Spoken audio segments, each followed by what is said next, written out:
Alhamdulillahi Rabbil Alamin wassalatu wassalamu wa ashrafil anbiya'i wa mursalin wa ala alihi wa sahbihi ajmain amma ba'. Assalamualaikum warahmatullahi wabarakatuh。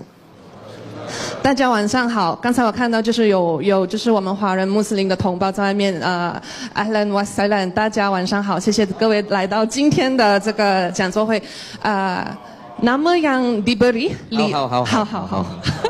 nama yang diberi Li En Hui, sebenarnya masih ada guna nama tu kalau dengan kawan-kawan yang berbangsa Cina masih guna nama tersebut, dan nama yang saya pilih Nur Amira Enli binti Abdullah, alhamdulillah pada tahun 2009 bulan 11, hampir 9 tahun. So sekarang saya dah tidak saudara baru, saya dah saudara expired. Sama seperti tuan-tuan dan puan-puan yang berada di dalam masjid ini, saya merupakan seorang Islam yang sentiasa mengharap redha Allah, yang sentiasa mengharap dari Muslim hijrah kepada mukmin, dari mukmin hijrah kepada muttaqin, insya-Allah, amin.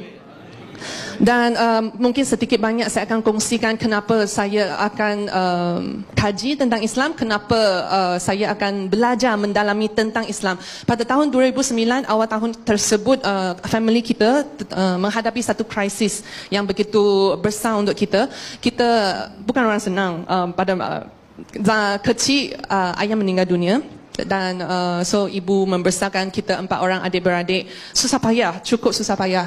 Dan pada tahun 2009 kita dah buka satu kedai bakery, dan abang lah yang usahanya. So tapi malangnya beberapa bulan sahaja kita nak, tapi abang meninggal dunia. Dan kita dalam kesedihan tu sangat-sangat lama, tak boleh nak move on. Dan datang pula seorang hamba Allah, dia bagi banyak kata-kata motivasi daripada Quran. Dia kata jangan bersedih, dia cakap satu hari kita akan kembali kepada dia, dan kita semua dimiliki oleh dia. Dan saya pelik siapa dia. Dan dia cakap banyak-banyak hikmah. Dan dulu saya kerja di MAS, sebuah penerbangan syarikat lokal sebagai pramugari. So saya temu dengan hamba Allah ni di syarikat tersebut juga. So saya jadi tertarik dengan akhlak orang Islam, begitu bagus. Kita sembang, lepas tu kejap-kejap dia cakap nak sembahyang, kejap-kejap nak sembahyang.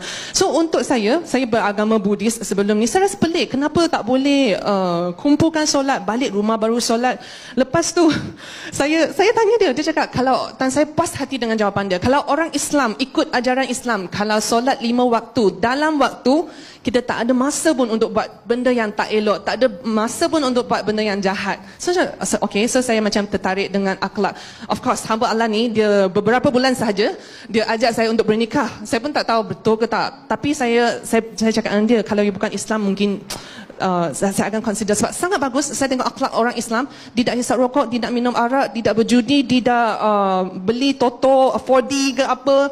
Dan saya tengok dia sangat bagus. So saya tertarik dengan, bukan saya cakap orang Cina tak ada orang macam ni, saya tak jumpa. Dan saya jumpa dengan hamba Allah, sangat tertarik. So saya cakap, okay, saya akan belajar tentang Islam. So saya tanya dia banyak soalan, dan saya rasa tak cukup sekadar tanya dia. Saya nak tanya yang lebih alim. Saya pergi pusat dakwah di Paroi, dan saya tanya dari pukul 9 sampai pukul 5 saya tanya kepada Ustaz.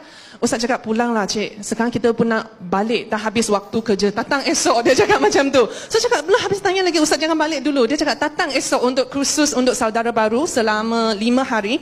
So saya ambil emergency leave. Saya merayu kat officer, dia cakap, bagilah saya cuti, saya nak pergi belajar tentang agama ni. So officer tu pun bagi, saya ambil leave kecemasan untuk habiskan kursus untuk saudara baru. Pada masa tu saya belum masuk Islam lagi. Dan subhanallah, Allahu Akbar, banyak yang jawapan saya dapat, semua soalan, hampir semua soalan saya dapat jawapan. Dan saya begitu yakin dengan kewujudan Allah Subhanahu Wa Taala. Dan ada juga soalan yang saya tak dapat jawapan lagi, dan saya tak akan dapat jawapan, tapi saya rasa redha, tak apa, itu hal Allah. Sebab contoh, kita ada ayam dulu ke, ada telur ayam dulu ke, tak perlu jawab, itu Allah nak buat macam mana, up to Allah. So saya lepas kursus tu tak sampai seminggu, saya pun tak tahu hamba Allah ni betul ke nak nikah dengan saya. Tapi saya jadi tidur tak lena, makan tak kenyang, mandi tak basah, pijak tanah pun macam pijak ke tak ni. So saya tak boleh tidur, dan saya rasa sangat takut.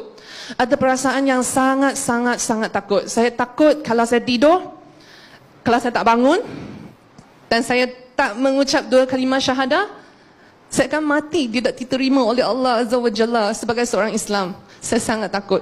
So selepas seminggu, saya mengambil keputusan untuk mengucap 2 kalimah syahadat. Mungkin saya akan sebut beberapa cabaran. Cabaran yang pertama, yang paling besar dalam hidup saya, melihat ibu yang saya cinta, sayang, kasih, menangis apabila saya cakap dengan dia, mak saya nak pergi masuk Islam hari ini. Saya tak pernah. Saya memang anak mak, sayang mak. Tak pernah buat mak saya nangis sebab saya tahu bukan senang nak membesarkan kita dengan susah payah, membesarkan kita, mendidikkan kita, sayang kita, sokong kita. Dan saya tak pernah buat mak saya nangis. Saya janji itu buat kali pertama dan terakhir saya buat mak saya menangis. Mak saya menangis, dia cakap seolah-olah dia akan hilang seorang anak lagi. Tapi saya cakap dengan dia, mak, Islam bukan macam tu. Lepas saya masuk Islam, mak tetap mak. Maka saya akan jadi lebih sayang mak, saya akan jadi lebih baik. Mak menangis, saya pun menangis, tapi saya mengucap juga pada hari itu 2 kalimah syahadah. Buat kali pertama, asyhadu alla ilaha illallah wa asyhadu anna Muhammadar Rasulullah.